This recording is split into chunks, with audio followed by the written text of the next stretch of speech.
বান্দা তুই আর চাইতে বেশি গুনাহ তো করস নাই। এরে বান্দা মায়ার নবী কয় তুই যখন ওযু করস রে বান্দা, যখন তুই হাত ধুস তোর হাতের গুনাহ মাপ, তুই যখন পাও ধুস তোর পায়ের গুনাহ মাপ, তুই যখন মুখ ধুস তোর মুখের গুনাহ মাপ। এরে বান্দা তুই যখন নামাজ পড়ে মসজিদের মধ্যে থেকে বের হও, মায়ার নবী উম্মতে আরবি কয় তুই যেন আজকে মায়ের পেট থেকে এই মাত্র দুনিয়ার মধ্যে আসলি।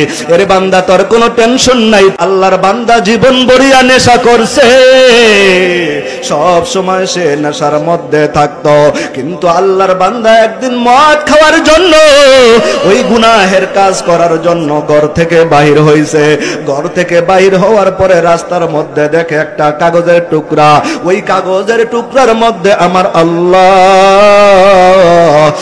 আল্লাহর নামটা লেখা, বিসমিল্লাহির রহমানির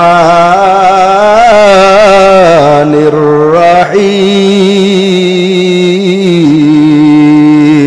আল্লাহ আল্লাহ क्या मुबारक नाम है, अल्लाह अल्लाह ममिनू का काम है, अल्लाह अल्लाह इच शीर निस्तनाम शिर शक्कर मिखुनाद जानम तामाम।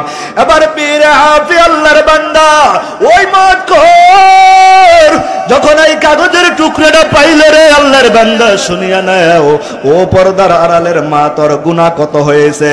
ওই মদখোর যখন ওই আল্লাহর কালামের টুকরাটা পাইছে, পাওয়ার সাথে সাথে এটাকে একটা চুমা খাইছে। চুমা খাই আল্লাহর বান্দা পড়তে পারে না এইটা কি কালাম লেখা আছে। ওইখানে লেখা আছে বিসমিল্লাহ। ওই আমার আল্লাহর নাম দেখা যায়।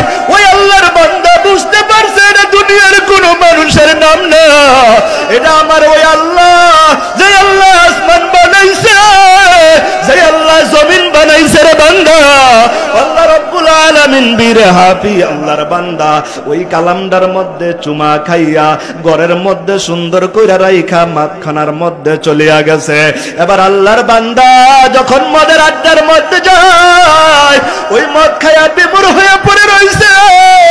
ওই জমানার সবচাইতে বড় ওলি জুনায়েদ বাগদাদীকে আল্লাহ তাআলা ডাক দিয়া ইলহামের মধ্যে জানায়া দেয়, এরে জুনায়েদ বাগদাদী যা যা ওই মদের আড্ডার মধ্যে যায়া দেখ আমার এক আল্লাহর আশিক মদ খায়া বিমূর হইয়া পড়ে রয়েছে। জুনায়েদ বাগদাদী ডাক দিয়া কয়, মালিক আমি কেন মদখুরের মধ্যে মদের আড্ডায় যাব? কয় তোমাকে আমি জানাইলাম ওটা আমার বড় আশিক, আজকে মদ খাইতে আসছে, কিন্তু আমি আল্লাহর নাম দেখা তার দিলের ভিতরে একটা মায়া লাগছে।